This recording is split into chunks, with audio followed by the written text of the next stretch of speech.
بسم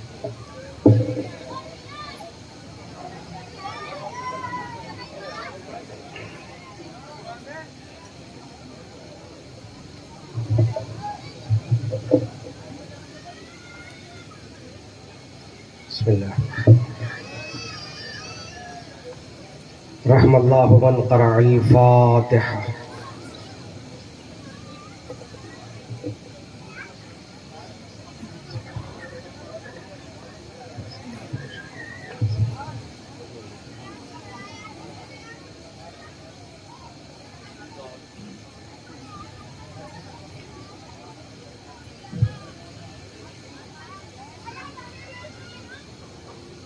لا حول ولا قوة إلا بالله العلي العظيم. أعوذ بالله من الشيطان الرجيم. بسم الله الرحمن الرحيم.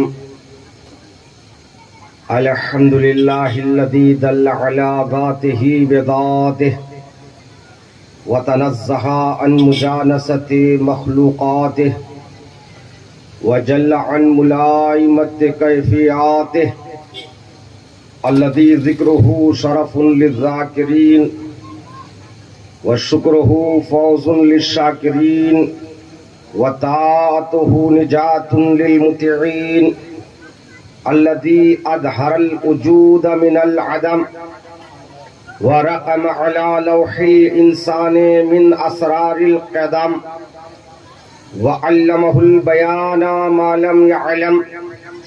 ثم الصلاة والسلام والتحية والإكرام على السيد النبي الأمي العربي الهاشمي القرشي المكي المدني الأبتهي والتهامي السيد البهي والسراج المضيء الكوكب الدري صاحب الوقار والسكينة المدفون بأرض المدينة العبد المعيد ورسول المسدد المصطفى الامجد والمحمود الاحمد حبيب اله العالمين وخاتم النبيين وشفيع المذنبين ورحمة للعالمين أبي القاسم محمد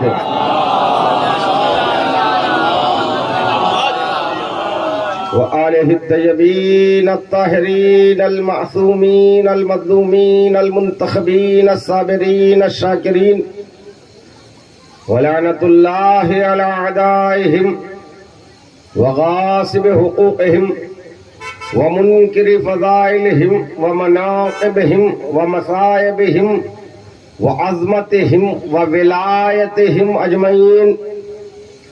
أما بعد فقد قال الله تعالى وسبحانه في كتابه الكريم وهو أصدق القائلين قوله الحق.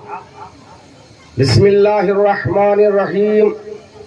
لا تجدوا قوما يؤمنون بالله واليوم الآخر يوادون من حاد الله ورسوله ولو كانوا آباءهم أو أبناءهم أو أخوانهم أو عشيرتهم أولئك كتب في قلوبهم الإيمان وأيدهم بروح منه ويدخلهم جنات تجري من تحتها الأنهار خالدين فيها رضي الله عنهم ورضوا عنه أولئك حزب الله ألا إن حزب الله هم المفلحون. صلوات بڑے محمد والے.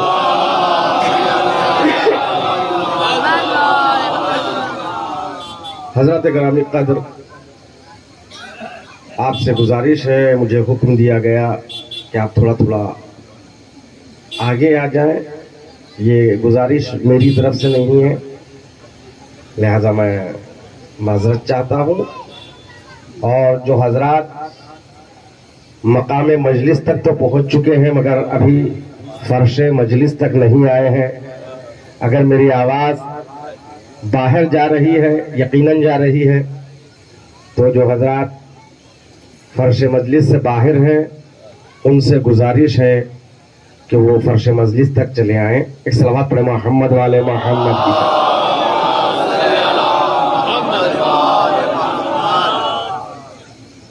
الحمدللہ مذکورہ آیہ کریمہ کی روشنی میں گفتگو کا سفر آج آخری مرحلے میں یہ سفر ہمارا پہنچ چکا ہے. باتیں یقیناً بہت سی ہیں جو اس آیہ کریمہ کے ذیل میں پیش کی جا سکتی ہیں،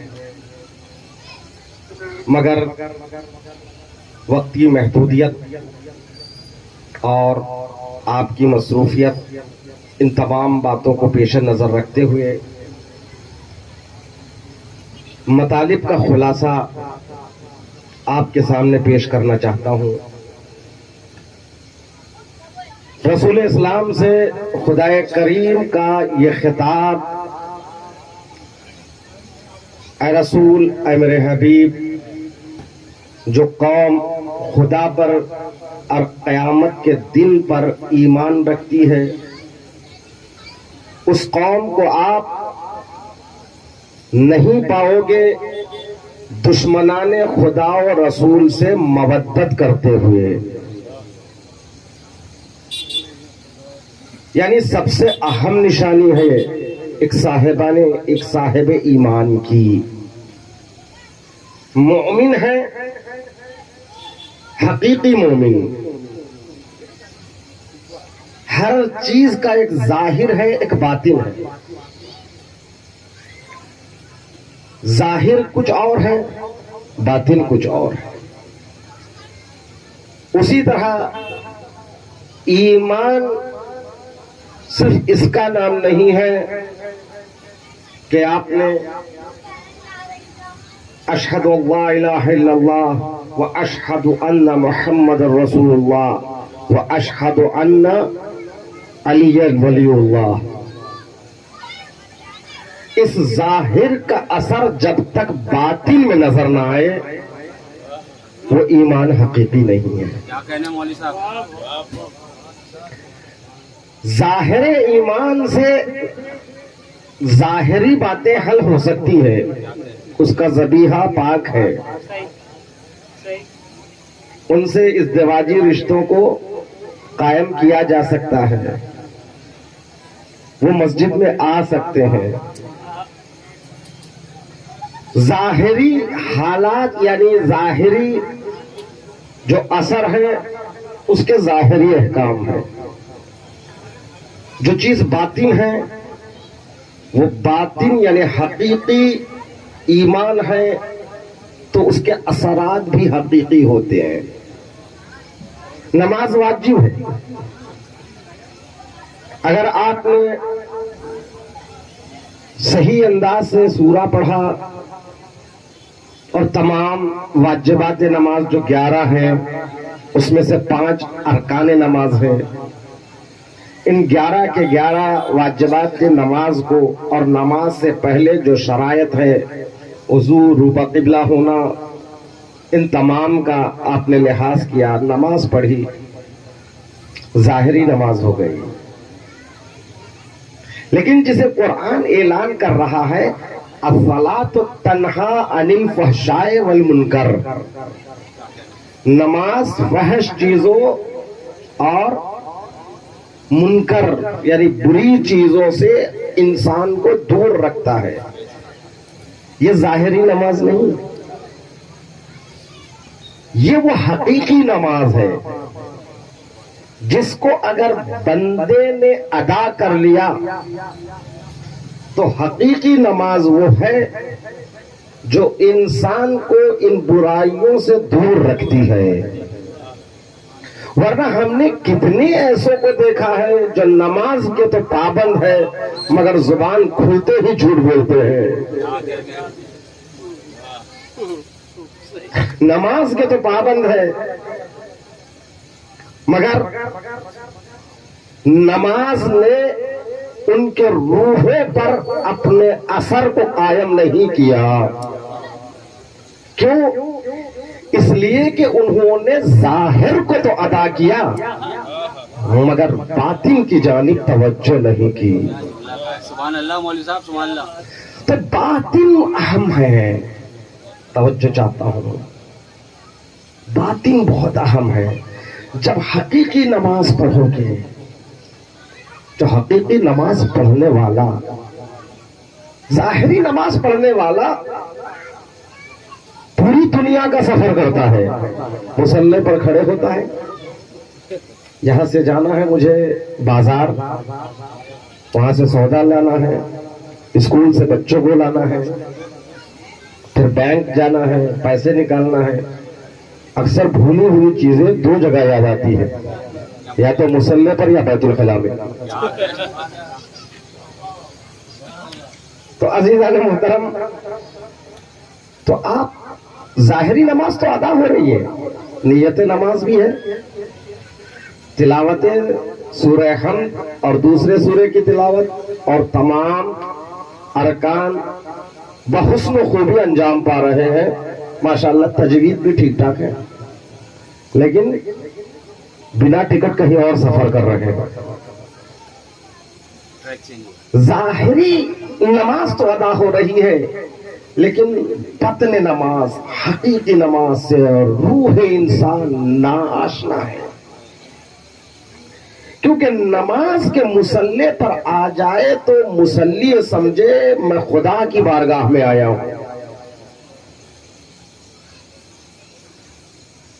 جب کسی اسٹوڈنٹ کو پرنسپل طلب کرتا ہے اپنے دفتر میں، اپنے روم میں، تو جس طرح اسٹوڈنٹ ہاتھ باندھ کر کھڑا ہوتا ہے، اب کوئی اور بات اس کے ذہن میں نہیں آتی، وہ کیا کہہ رہا ہے، مکمل نظر اور پوری توجہات اس کی گفتگو کی طرف ہوتی ہے. عزیزان محترم، نماز وہ مقام ہے، مصلی پر آؤ تو اس کو دیکھو. علی نے بتایا اسے کیسے دیکھا جا سکتا ہے، اس کو دل کی آنکھوں سے درک کیا جاتا ہے. کل میں نے عرض کیا نا، امام سجاد زین العابدین یوں ہی نہیں بنے ہیں، عبادتوں کی زینت یوں ہی نہیں بنے ہیں. نماز پڑھ رہے ہیں، نماز ختم ہوئی، محلے میں پورا گھر جل گیا، آگ کے شعلے بلند تھے، سب لوگوں نے گھروں کو خالی کر دیا. آنے والے نے آ کر امام سے پوچھا، آپ کو خبر نہیں ہے؟ شعلے بھڑک رہے تھے. تو امام نے کیا جواب دیا؟ مجھے خبر نہیں، میں تو جہنم کے شعلوں کو بجھا رہا تھا. توجہ چاہتا ہوں میرے عزیزوں، اولیاء الہی صرف حالت نماز ہی میں نہیں، بلکہ اپنی مکمل زندگی میں بھی اسی طرح رہتے ہیں جیسے نماز میں. یہ بہت سخت منزل ہے. اولیاء الہی اپنی مکمل زندگی میں ایسے ہی ہوتے ہیں جیسے نماز کی حالت میں ہونا چاہیے. قرآن نے مثالیں پیش کی ہے. جناب یوسف پر جب زلیخا فدا ہو گئی، برائی کے لیے ارادہ سو اس نے کیا، اہتمام مکمل کیا، غلاموں کو چھٹی دے دی، پھر اس کے بعد کلیزوں کو چھٹی دے دی، اپنے روم کو سجایا، ایک کنیز خاص کو رکھا، اور اس کو بھی اتنی اجازت ہے کہ جب جناب یوسف 12 دروازے 7 دروازے جتنے بھی دروازے رہے ہوں، ان دروازوں سے عبور کر کے جب دوسرے روم میں دوسرے حال میں آئے، تمہارا کام ہے باہر سے بند کرتے جانا. جب یوسف میرے پاس پہنچ جائے اب تمہاری بھی چھٹی. تو یوسف جیسے جیسے داخل ہوتے گئے، عزیزان محترم، یہ وہ واقعہ جسے قرآن نے احسن القصص کہا ہے. قرآن کریم نے جس کو احسن القصص کہا ہے، تو پھر غور کرنے کی ضرورت ہے. جوانوں، سورہ یوسف کو پڑھو، تفسیر دیکھو، غور کرو، ہمارے لیے اس میں بہت میسج ہے. بہت بڑا میسج ہے سورہ یوسف میں، قدم قدم پر میسج ہے. میں ایک بات عرض کر رہا ہوں، یوسف آئے، قرآن کے الفاظ، زلیخا بڑی، کہا ہی تلک، میں تمہارے لیے آمادہ ہوں، اپنے آپ کو آمادہ کیا. جناب یوسف زلیخا کے سامنے کوئی نہیں ہے، یوسف کی نگاہیں زمین پر ہیں. اس نے کہا کوئی نہیں ہے، آگے بڑھو، کیوں گھبرا رہے ہو؟ جناب یوسف نے کہا خدا دیکھ رہا ہے. اللہ اکبر.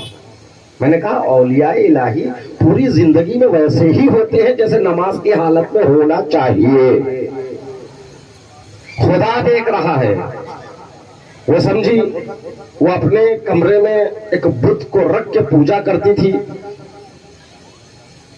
فوراً وہ متوجہ ہوتی ہے، ایک چادر کو اٹھا کر اپنے بت پر ڈال دیتی ہے اور یوسف سے کہتی ہے اب تو خدا نہیں دیکھ رہا ہے. جناب یوسف نے کہا یہ تیرا خود ساختہ خدا ہوگا جو پردے ڈالنے سے اندھا ہو جاتا ہے، اور جو میرا خدا ہے وہ ہر پردے سے دیکھتا ہے. صلوات محمد والے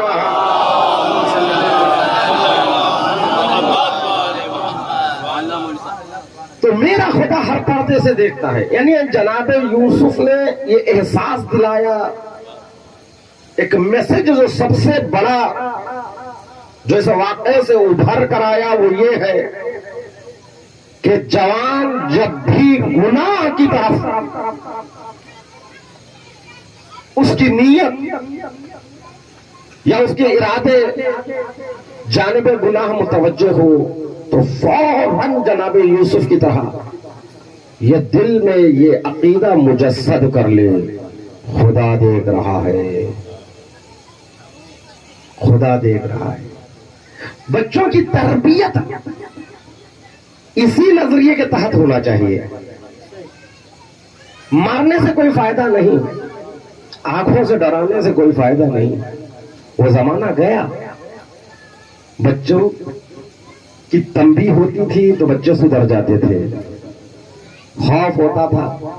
مگر آج اگر بچوں کے ہاتھ میں موبائل ہے تو اتنے چالاک ہے کہ ایک کسی اچھے سائٹ کو کھول کر رکھتا ہے اور دوسری طرف کچھ اور دیکھتا ہے.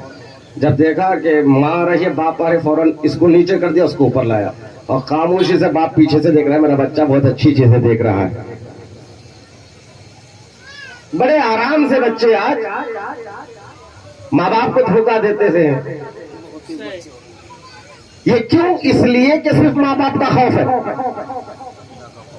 جب تک ماں باپ کا خوف ہے تب تک یہ عمل ہوتا رہے گا. جب عقیدہ توحید اس کے وجود میں مجسم و مجسد ہو جائے، وہ دیکھ رہا ہے جو ہر پردے سے دیکھتا ہے. اگر بچے کی روح میں یہ عقیدہ راسخ ہو جائے اس کے دل میں تو پھر اسے ماں باپ کا ڈر نہیں، خدا کا ڈر ہوگا. تربیت جو بچوں کی ہمیں کرنی چاہیے وہ عقیدہ توحید کے ماتحت کرنی چاہیے. افسوس کا مقام ہے ہم توحید میں صرف اللہ ایک ہے، اس کے یہ صفات صفات ثبوتیہ ہے، ان کے یہ صفات صفات سلبیہ ہے، بات اس سے آگے بڑھتی ہی نہیں. توحید ہی تو مکمل اسلام ہے. جس علی کا ذکر ہم کرتے ہیں وہ علی اعلان کر رہا ہے اول الدین معرفتہ، دین کا پہلا قدم اللہ کی معرفت ہے. تو عزیزان محترم، جناب یوسف نے کہا خدا دیکھ رہا ہے. اب یہاں سے دو باتیں پیش کر کے میں اپنی موضوع کی طرف لوٹنا چاہ رہا ہوں. نوجوانوں کے لیے ایک درس ہے. اکثر میرے پاس نوجوان آتے ہیں، اپنے معاشراتی مشکلات کو، سوسائٹی کے مشکلات کو پیش کرتے ہیں. مولانا سوسائٹی ایسی ہے، معاشرہ ایسا ہے، دوستانہ ایسا ہے، کہ ہمیں لحاظ کرنا پڑتا ہے. کبھی کبھی ہم ایسی جگہوں پر پھنس جاتے ہیں, نکلنا بڑا مشکل ہے. وہاں پر غلط چیزیں ہوتی ہے, فسق و فجور کی محفل سجی ہوتی ہے, نکلنا بڑا مشکل ہے. کیا کریں ان حالات میں؟ ہر نوجوان کے دل میں, ذہن کے پردے پر اس طرح کے سوالات ابھرتے رہتے ہیں. ان کے لیے جناب یوسف کا یہ واقعہ, جس کو قرآن نے احسن القصص کہا ہے, یہ ان کے لیے نمونہ عمل ہے. جناب یوسف نے کیا کیا؟ جناب یوسف بھی تو مجبور تھے. دروازے مقفل ہے, آگے جا نہیں سکتے. کرے تو کیا کرے, جائے تو کہاں جائے. لیکن جناب یوسف نے اتنا بتا دیا, گناہ سے بھاگنے کے لیے تم وہاں تک جاؤ جہاں تم جا سکتے ہو. گناہ سے بھاگنے کے لیے تمہاری ذمہ داری, تمہارا فریضہ یہ ہے کہ تم وہاں تک جاؤ جہاں تم جا سکتے ہو, جہاں تمہارے امکانات سلب ہو جاتے ہیں. اگر تمہارا ارادہ مضبوط ہے, عقیدہ مضبوط ہے, تو راستے وہ بنائے گا. تو یہی تو ہوا. جناب یوسف کو پتا ہے کہ دروازے مقفل ہے, مگر مقفل دروازے تک تو وہ گئے, کیونکہ ان کا اختیار یہاں تک ہے, وہ گناہ سے یہاں تک بھاگ سکتے ہیں. تو جناب یوسف بھاگتے ہوئے وہاں آئے, تو وہاں کے بعد سے پروردگار عالم نے یہ حکومت کی, دروازوں سے تالے ٹوٹ کر گرتے رہے, دروازے کھلتے رہے, جناب یوسف آگے جاتے رہے. ایک جملہ کہہ کر میں بات کو ختم کرنا چاہتا ہوں. اتنا جان لو میرے عزیزوں, میرے دوستوں, میرے جوانوں, جو خدا یوسف کا ہے نا, وہی خدا ہمارا ہے. صلوات پڑھیں محمد علیہ وسلم.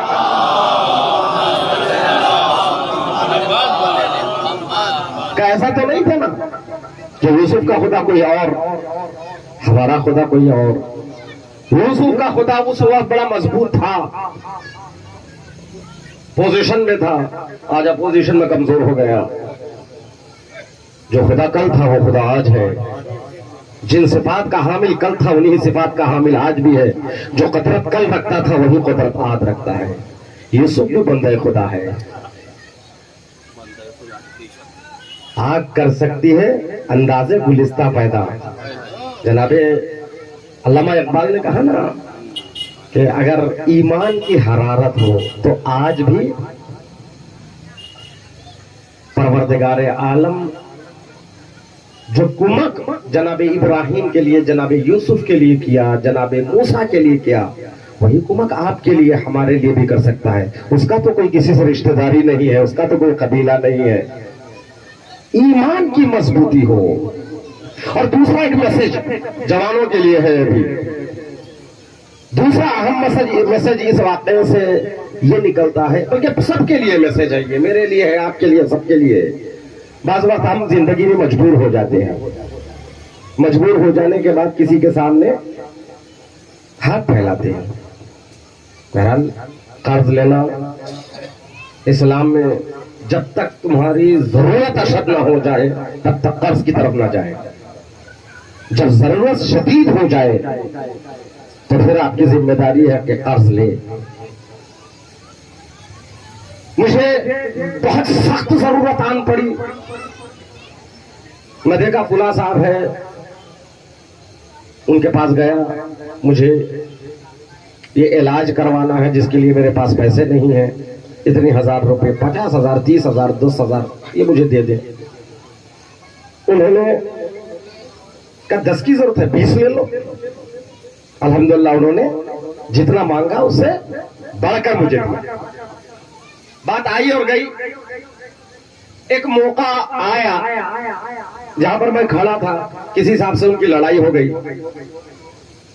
انہوں نے 2 باتیں سنائی, انہوں نے 2 باتیں سنائی. اب یہ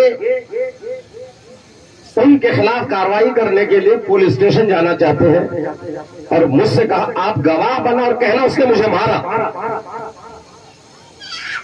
اور آپ اگر گواہی دے دیں گے کیس بن جائے گا, FIR ہو جائے گی.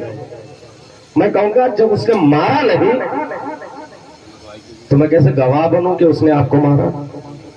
آپ نے بھی تو باتیں سنائی، اس نے تو بھی دو باتیں سنائی، یہ صاحب نے اپنے کپڑے کو پھاڑا، کہا آپ گواہ بنیے، کبھی نہیں گواہ بنوں گا۔ توجہ چاہتا ہوں میرے عزیزوں، میں گواہ نہیں بنوں گا۔ کیوں؟ احسانات بھول گئے؟ جب پورے شہر میں 10,000 کے لیے تڑپ رہے تھے تو کوئی دینے والا نہیں تھا؟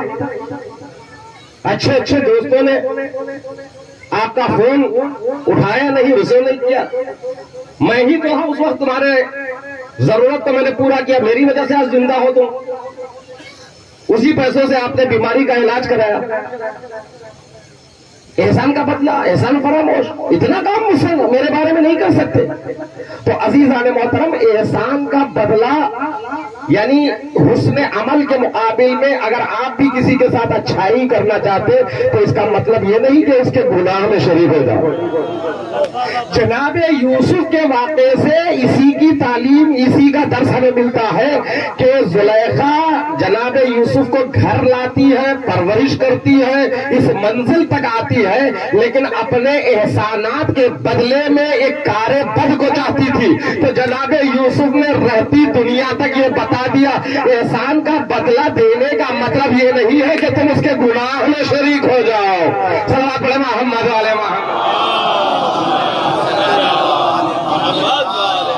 اس سے بہتر صلوات پڑھیں محمد علیہ محمد۔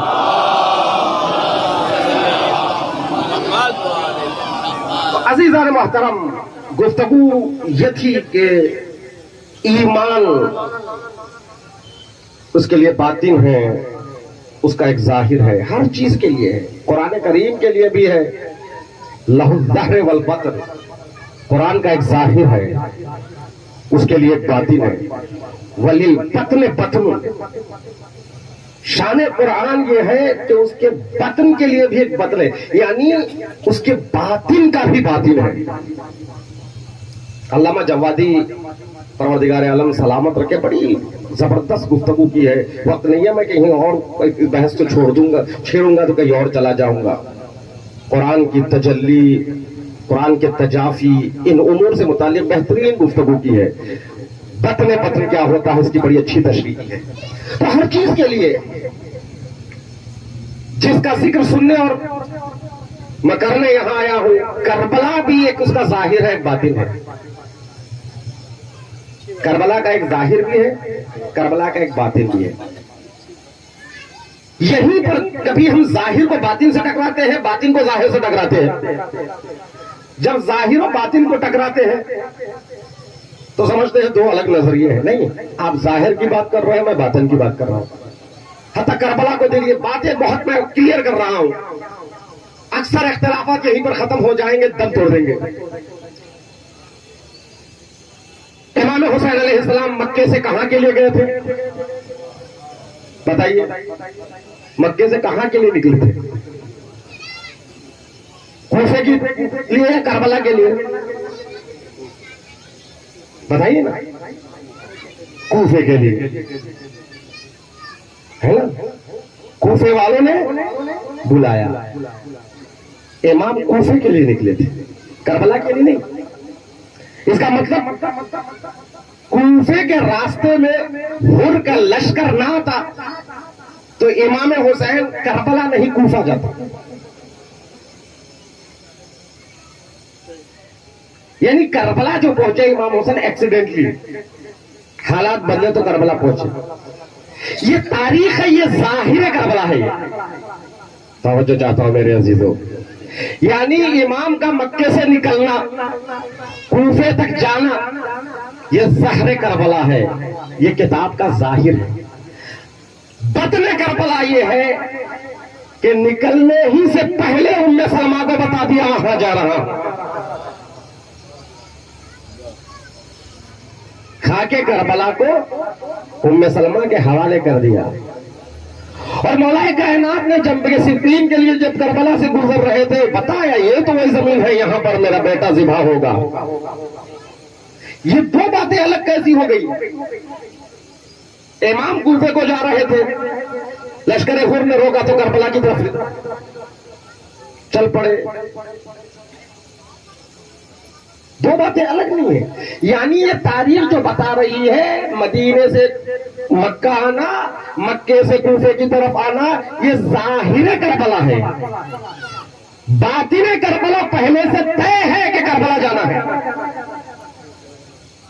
اسی طرح ہر چیز کربلا کو دیکھیں، دو چیزیں آپ کو نظر آئے گی، ایک ظاہر ہے ایک باطن ہے. ظاہر کربلا یہ ہے کہ حسین نے ایک رات کی مہلت لی. الفاظ ہے مولا امام حسین علیہ السلام کے. مولا نے فرمایا جاؤ آخری رات ہے زندگی کے، ہم تسبیح تحلیل کرنا چاہتے ہیں، عبادت الہی کرنا چاہتے ہیں. یعنی ایک رات کی مہلت لینا یہ ظاہر کربلا ہے. باطن کربلا یہ ہے کہ حسین نے ایک رات کی مہلت دی. حسین نے مہلت دی ہے. اگر آپ یہ کہہ رہے ہیں نہیں مہلت دی نہیں مہلت لی، تو یہ ٹکراؤ جو ہے نا یہ ظاہر اور باطن کا ٹکراؤ ہے. یہی تو سمجھنے کی ضرورت ہے. آپ ظاہر کربلا کو لے کر باطن کربلا سے ٹکرا رہے ہیں. اور واضح کر دوں، قرآن کریم میں سورہ قدر کی پہلی آیت اِنَّا أَنزَلْنَاهُ فِي لَيْلَةِ الْقَدْرِ، سورۃ طوفان میں ہے اِنَّا أَنزَلْنَاهُ فِي لَيْلَةٍ مُبَارَكَةٍ، ہم نے اس قرآن کو شب قدر میں نازل کیا. شب قدر کون سی ہے، کس مہینے میں ہے؟ تو تفسیر القرآن بالقرآن. پھر دوسری آیتیں بڑھ کے کہا شہر رمضان الذی انزلت فیہ القرآن، شہر رمضان وہ مہینہ ہے کہ شب قدر. لیکن امام جعفر الصادق علیہ السلام فرماتے ہیں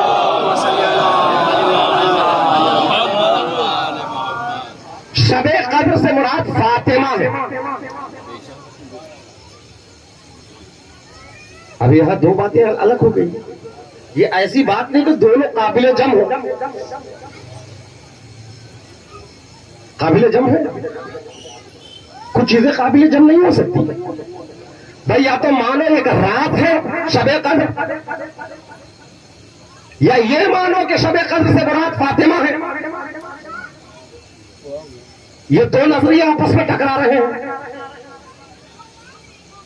یہی تو ہے شب قدر ہونا لیلۃ القدر سے مراد یہ ظاہر قرآن ہے، اسے کہتے ہیں تفسیر.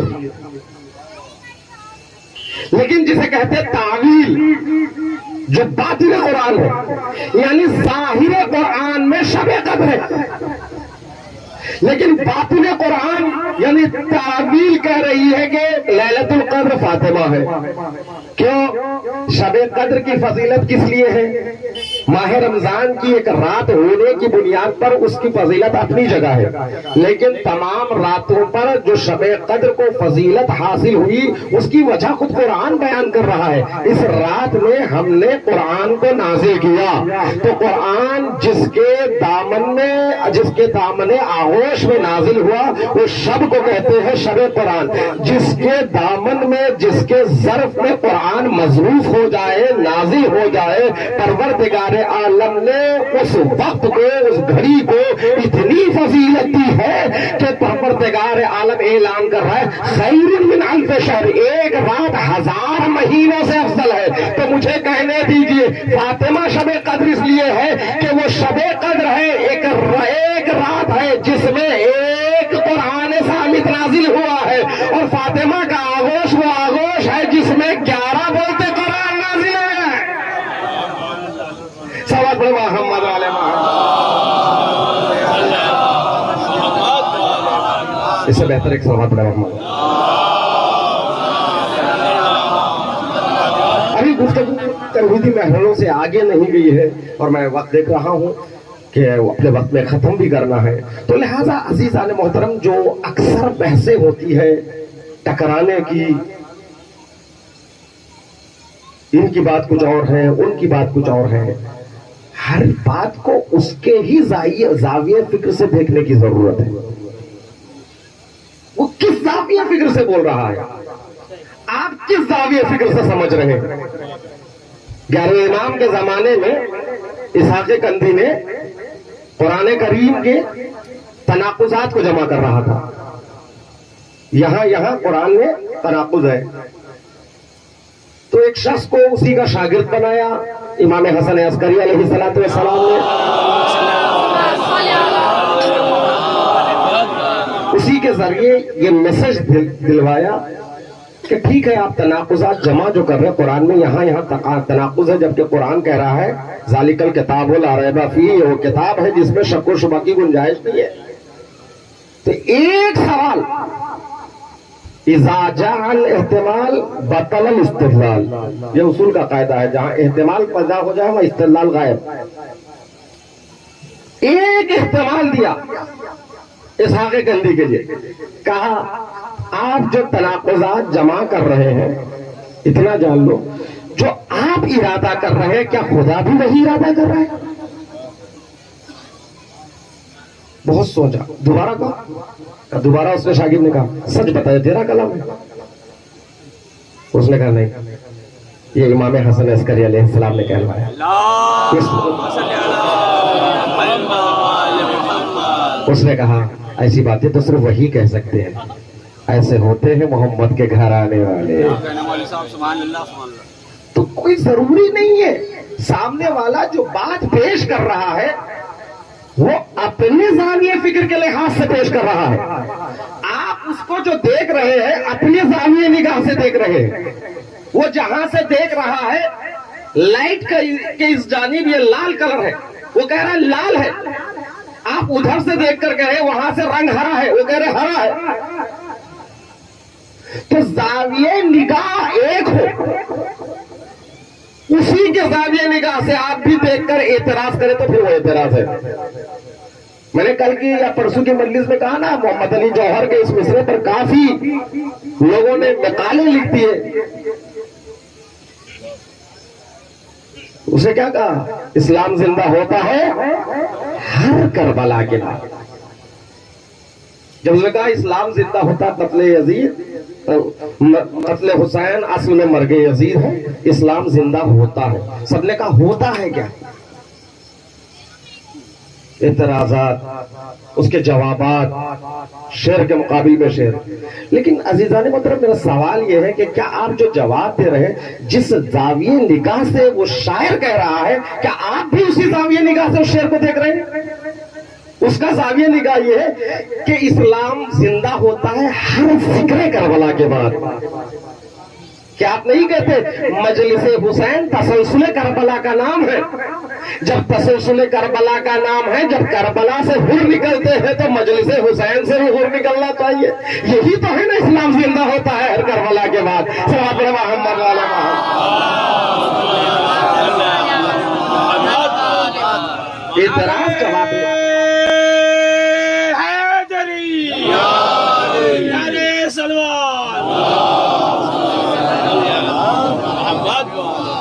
تو عزیزان محترم، لہذا زاویہ نگاہ، کس زاویہ نگاہ سے میں پیش کر رہا ہوں اپنی بات کو، آپ بھی اسی زاویہ نگاہ سے میرا جواب دیجئے، اسی زاویہ نظر سے جواب دیجئے۔ ایک بطن ہے، ایک ظاہر ہے۔ میں بطن قرآن کی بات کر رہا ہوں، آپ ظاہر قرآن کے ذریعے میری بات کو جھٹلانے کی کوشش کر رہے ہیں۔